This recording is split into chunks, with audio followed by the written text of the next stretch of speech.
2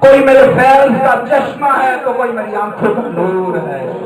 نعرہ تکبیر، نعرہ رسالت، نعرہ رسالت، نعرہ حیدری، نعرہ حیدری، نعرہ غوثیہ، آستانہ حضور داتا گنج باغ۔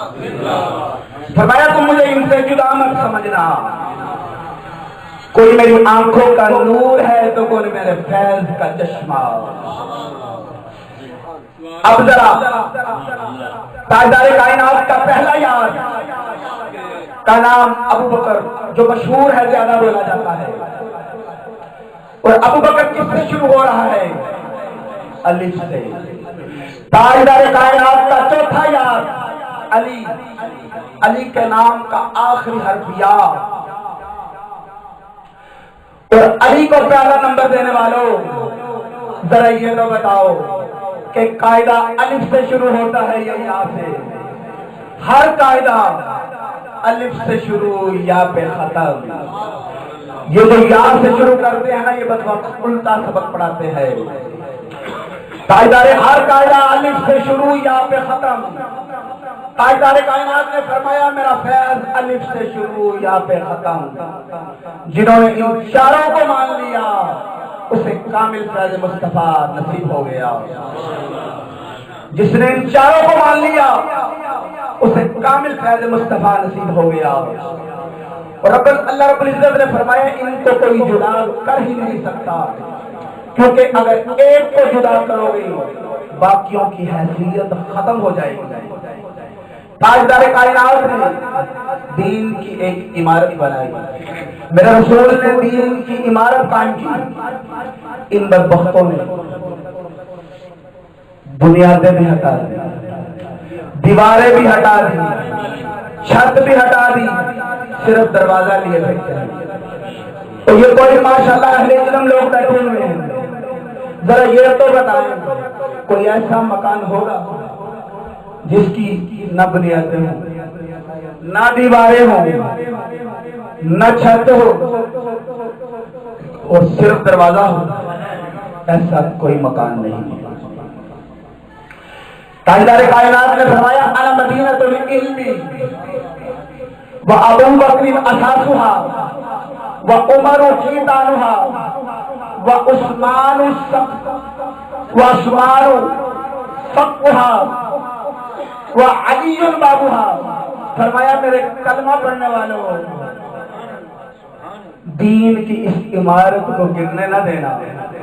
فرمایا میں علم کا شہر ہوں، ابو بکر اس کی بنیادیں ہیں، عمر اس کی دیواریں ہیں، عثمان اس کی چھت ہے، پھر جا کے علی اس کا دروازہ ہے۔ نعرہ حیدری، نعرہ حیدری، نعرہ حیدری، نعرہ حیدری۔ فرمایا پھر جا کے علی اس کا دروازہ ہے۔ ان بدبختوں کے پاس نہ بنیاد، نہ دیوار، نہ چھت، اکیلا دروازہ نہیں ہے، اس لیے ان کے پاس ولایت بھی نہیں، کیونکہ مکمل دین ہوگا تو ولایت ملے گی۔ انہیں میں ولی خان تو ہو سکتے ہیں، ولی اللہ کو نہیں۔ ذرا سوچئے سارے کے سارے ولی سنیوں میں اعلیٰ حضرت غوث بھی کس میں ہے؟ بولیے حضرت سنیوں میں۔ حضور غوث پاک کس میں ہے؟ حضور داتا علی حجویری کس میں ہے؟ حضور خواجہ نوقریب نواز کس میں ہے؟ مجدد الفیضانی کس میں ہے؟ حضرت بابا شاہ چوالی کس میں ہے؟ محدث قصوری کس میں ہے؟ المختصر سارے کے سارے ولی سنیوں میں۔ مولا کائنات سے لے کر آج تک جتنے بھی ولی ہیں سب سنیوں میں، اور مولا کائنات سے لے کر آج تک جتنے بھی ولی ہیں سب کی مولا کائنات کی مہر ہے۔ اور علی اس وقت تک مہر نہیں لگاتے جب تک وہ سنی نہ ہو، کیونکہ علی خود سنی ہے۔ میرے دوستوں بزرگوں نوجوان ساتھیوں، امام الانبیاء کے غلاموں، تاجدار کائنات مدینے میں رہے سنیوں میں، گئے سنیوں میں،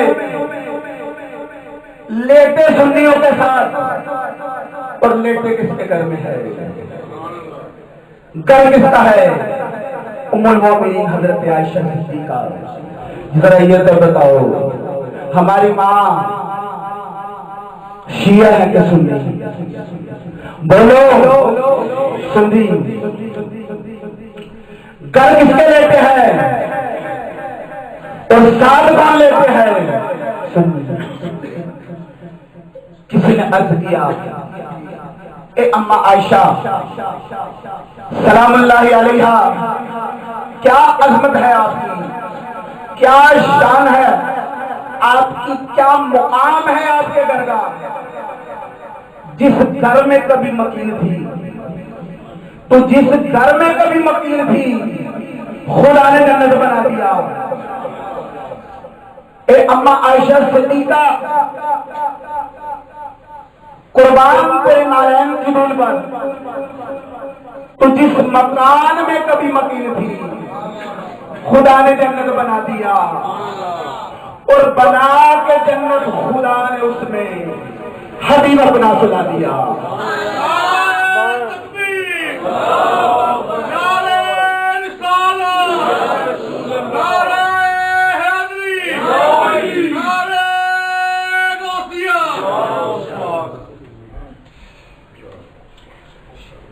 تو جس مکان میں کبھی مکین تھی خدا نے جنت بنا دیا، اور بنا کے جنت خدا نے اس میں حبیب اپنا سنا دیا۔ حضرت ذی وقار تاجدار کائنات رہے سنیوں میں، لیٹے سنیوں کے ساتھ ہے، اور لیٹے بھی سنیوں کے گھر میں ہے، اور اللہ کی عزت کی قسم کل بروز قیامت اٹھیں گے بھی سنیوں میں، کیونکہ تاجدار کائنات نے فرمایا انا اول من تنشق عنہ القبر ثم ابو بکر ثم ابو بکر ثم عمر۔ فرمایا کل بروز قیامت سب سے پہلے میری قبر کھلے گی، پھر میرے یار صدیق کی، پھر عمر۔ فرمایا کل بروز قیامت سب سے پہلے میری قبر کھلے گی، پھر میرے یار صدیق کی، پھر عمر کی۔ تاجدار کائنات مسجد میں تشریف لائے، مسجد بھری ہوئی تھی، آپ کے دائیں ہاتھ میں صدیق کا ہاتھ، بائیں ہاتھ میں فاروق کا ہاتھ۔ فرمایا غلاموں اس منظر کو یاد رکھنا، پھر بھی دیکھو۔ فرمایا غلاموں اس منظر کو یاد رکھنا، پھر بھی دیکھو گے۔ آقا کیسے؟ فرمایا ہاکذا نبعث یوم القیامہ۔ فرمایا جس طرح مسجد میں آیا ہوں اسی طرح روز قیامت بھی آؤں گا۔ فرمایا جس طرح مسجد میں آیا ہوں اس طرح روز قیامت بھی آؤں گا۔ میرے دائیں صدیق ہوگا، بائیں عمر ہوگا۔ نعرہ تکبیر، نعرہ رسالت، نعرہ حیدری، نعرہ غوثیہ، شان مصطفیٰ، شان مصطفیٰ۔ حضرت ذی وقار صرف ایک دو نقطے بس سمیٹ رہا ہوں، گفتگو تو بہت لمبی ہے، جہاں تک چلے لے کے جا سکتے ہیں۔ قبلہ والد گرامی خطاب کے دوران ایسی مثالیں دیا کرتے تھے کہ عام بندہ بھی سمجھ جاتا تھا۔ ایک مرتبہ خطاب کے دوران آپ نے فرمایا کہ میرا ایک دوست تھا چودھری، میں اس کو ملنے کے لیے اس کے ڈیرے پہ گیا، تو جب میں وہاں پہنچا تو ایک کتا بندھا ہوا تھا، کافی بڑا کتا۔ اس نے مجھے دیکھا تو بھونکنا شروع کر دیا۔ میں نے اس کو بتایا کہ میں عالم ہوں، اس نے کہا کہ میں عالموں سے زیادہ بولتا ہوں. ذرا میری بات کو سمجھیے گا, سمجھ رہے ہیں نا؟ اس نے کہا کہ میں عالموں سے زیادہ بولتا ہوں. آپ اپنے انداز میں فرماتے ہیں کہ میں نے کہا ہاں بونکنا تیری فطرت ہے, کیونکہ تو کتیا کا بچہ جو ہوا بھونکے گا تو ضرور. آپ فرماتے ہیں کہ میں نے پتھر اٹھایا اور اس کتے کو مارا, اس نے زور لگایا اور زنجیر ٹوٹ گئی, وہ لپٹا بھاگا دوڑا میری طرف کاٹنے کے لیے, اور اچانک وہ چودھری صاحب جنہیں میں ملنے کے لیے گیا تھا وہ دروازے سے باہر آ گئے اور کہنے لگے مولانا آپ میرے سینے لگ جائیں.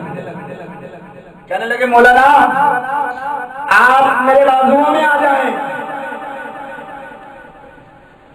جیسے ہی ان چودھری صاحب نے مجھے بازوؤں میں لیا, وہ کتا جو مجھے کاٹنے کے لیے آ رہا تھا وہ میرے قریب آ کے کھلاڑیاں کرنی شروع کر دی, زمین کو چاٹنے لگا, پاس آ کے بیٹھ گیا, محبت کا اظہار کرنے لگا. میں نے کہا چودھری صاحب یہ تو مجھے کاٹنے کے لیے آ رہا تھا. انہوں نے کہا مولانا یہ کتا ضرور ہے لیکن اتنی عقل اس میں ضرور ہے کہ جو سائیں کے بازوؤں میں ہو یہ اسے نہیں کاٹتا, جو سائیں کے بازوؤں میں ہو, جو مالک کے بازوؤں میں ہو یہ اسے نہیں بھونکتا. تو آپ اپنے انداز میں فرماتے ہیں اور تختو رب ذوالجلال سے کتے جتنی عقل مانگ لو. جو تاجدار کائنات 15 صدیوں سے بازوؤں میں ہے, 15 صدیوں سے آپ کے پہلو میں لیتے ہوئے انہیں کیوں بھونکتے ہو؟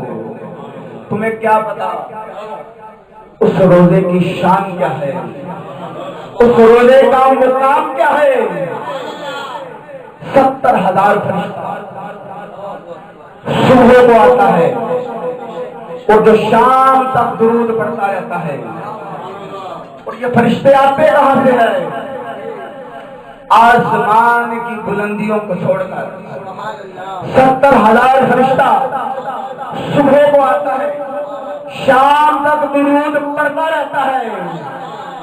اور 70,000 فرشتہ شام کو آتا ہے, صبح تک درود پڑھتا رہتا ہے. اور جو ایک مرتبہ آ گیا دوبارہ باری نہیں آئے گی. اور جو بدبخت کہتے ہیں قبر میں کچھ نہیں, سرکار مر گئے مٹی میں مل گئے, ان کی نظر زیادہ تکتی ہے یا فرشتوں کی؟ اگر قبر میں کچھ نہیں تو وہ فرشتے اس فرشتوں سے پوچھ وہ مدینے کیا لینے آتے ہیں. اگر قبر میں کچھ نہیں تو ان فرشتوں سے پوچھ کہ وہ قبر میں کیا لینے, مدینے کیا لینے آتے ہیں. وہ فرشتے خود ہی عرض کرتے ہیں, خود بتاتے ہیں کہ احمد رضا تو نوری ہے. ان ناریوں کی زبان کو کیا سمجھے, ہم تیری ہی زبان میں بتا دیتے ہیں. یہ ارض مقدس ہے, یہ طیبہ کی زمین ہے, یہ ارض مقدس ہے, طیبہ کی زمین ہے. جنت بھی یہی, مالک جنت بھی یہی ہے. یہ ارض مقدس ہے, طیبہ کی زمین ہے, جنت بھی یہی ہے, مالک جنت بھی یہی ہے. اسی دور کے محدث آپ فرماتے ہیں کہ میں مدینہ پاک کی گلی میں جا رہا تھا اور میں یہ سوچ رہا تھا کہ آقا علیہ السلام کی حدیث کے مطابق مدینے میں 2 جنتیں ہیں, ایک جنت البقیع اور ایک ریاض الجنہ. ایک وہ جنت جہاں خاتون جنت لیٹی ہوئی ہے, جہاں ازواج رسول لیٹے ہوئے ہیں، جہاں صحابہ کرام لیٹے ہوئے ہیں جنت البقیع، اور ایک ریاض الجنہ جہاں لوگ نفل پڑھتے ہیں، جس کے بارے میں تاجدار کائنات نے فرمایا ما بین بیتی و منبری من روضۃ ریاض الجنہ، میرے ممبر سے لے کر عائشہ کے حجرے تک یہ ٹکڑا جنت ہے۔ آپ فرماتے ہیں میں سوچ رہا تھا کہ آقا علیہ الصلوۃ والسلام کی حدیث کے مطابق مدینے میں 2 جنتیں ہیں، تو میری نظر اسی گلی کے کونے پہ ایک عورت پہ پڑی جس کے کپڑے پھٹے ہوئے تھے اور سر پر دوپٹہ بھی سلامت نہ تھا۔ لوگ اسے پاگل سمجھ کر کوئی 5 ریال کوئی 10 ریال پھینک رہے تھے، میں بھی اسے پاگل سمجھ رہا تھا۔ جب میں اس کے قریب ہوا تو اس عورت نے سر اٹھایا اور کہنے لگی قال ہنا یا اخی مسبی کلامی، کیا میرے بھائی میں تجھ سے کلام کرنا چاہتی ہوں، تجھ سے بات کرنا چاہتی ہوں۔ آپ فرماتے ہیں کہ میں بڑا پریشان ہوا کہ مجھ سے کیا کہنا چاہتی ہے، میں بھی اسے پاگل سمجھ رہا تھا۔ تو جب میں اس کے قریب ہوا تو اس نے کہا کہ تو یہ سوچ رہا ہے کہ مدینے میں 2 جنتیں ہیں۔ وہ کہنے لگی اے میرے بھائی مدینہ النبی کلھا جنت الفردوس، مصطفیٰ کا سارا مدینہ پورے کا پورا مدینہ ہی جنت ہے۔ تاجدار انبیاء کے غلاموں، جب تاجدار کائنات کا سارا مدینہ ہی جنت ہے تو پھر جہاں یار لیتے ہیں اس کا مقام کیا ہوگا؟ تاجدار کائنات نے فرمایا کہ جس نے میرے روزے کی زیارت کی وہ جنتی، جس نے میرے قبر کی زیارت کی وہ جنتی۔ آج ہم جیسے گناہگار لوگ صحیح العقیدہ جاتے تو قبر دیکھنے ہیں، لیکن مجبوری ہے قبر نظر نہیں آتی، لیکن علماء کرام مفسرین لکھتے ہیں جس نے روزے کو دیکھ لیا اسے بھی یہی اجر ملے گا۔ کیوں؟ کیونکہ گئے تو حضور تک نہیں تھے، ان کی قبر کے زیارت کے لیے تھے، لیکن آگے مجبوری ہے۔ تو میرے دوستو آخری نقطے میں گفتگو کو ختم کر رہا ہوں کہ ہم جیسے گناہگار لوگ 15 صدیوں بعد جائیں، روزے کی زیارت کر لیں تو جنتی، تو جو 15 صدیوں سے ساتھ لیتے ہیں وہ کیا بنے ہوں گے؟ نعرہ تکبیر، نعرہ رسالت، نعرہ حیدری، علماء اہل سنت، غلام ہیں غلام ہیں، غلام یہ رسول میں جو ہوں گے عشق مصطفیٰ، نعرہ حیدری۔ ہم جیسے گناہگار لوگ 15 صدیوں بعد بھی چلے جائیں تو روزہ اقدس کو دیکھ لیں تو جنتی، اور مصطفیٰ کے یاروں کو روکنے والوں یہ تو بتاؤ جو 15 صدیوں سے ساتھ لیتے ہیں وہ کیا بنے؟ تو آخر میں دعا ہے اللہ رب العزت خلفائے راشدین کی محبت عطا فرمائے، ان کے نقش قدم پر چلنے کی توفیق عطا فرمائے، اور ہماری بزرگوں کے ساتھ نسبتوں کو قائم فرمائے۔ وآخر دعوانا الحمدللہ رب العالمین۔